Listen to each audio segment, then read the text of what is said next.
Hello everyone! In this video, I'm explaining how to make a burner candle. First, we melt the soy wax.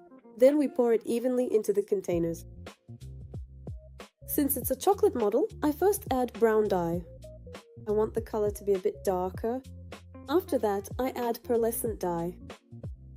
This also creates a magical effect when the burner candle melts. You can use any fragrance you like.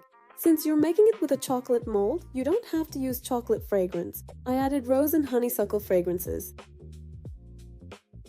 As you can see here, I'm also adding some pearlescent dye to the white part. Because the white chocolate isn't completely white, it has a slight yellowish tint. In fact, that's not actually chocolate, it's the fat from the chocolate. Here, I'm mixing both the fragrance I added and the dyes. Actually, you need to mix it quite a lot. I cut it a little short.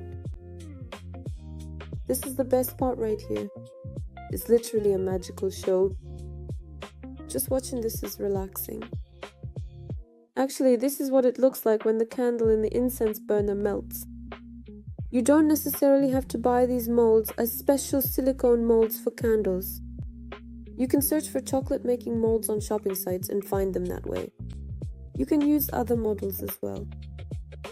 Here I'm shaping the back side of the candle. I'm actually playing around a little too.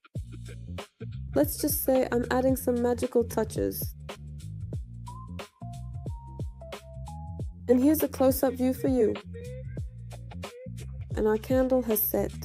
Now we're taking it out of the mold. Look how cute this is. It's so beautiful. I was a bit scared that the big piece would break when I was taking it out. If you like, you can make it in different colors. You can make a pink strawberry candle, or you can make it green. You can also try it in different colors. And here is how the candle looks. When it breaks, it really looks like chocolate. Please don't forget to like and subscribe.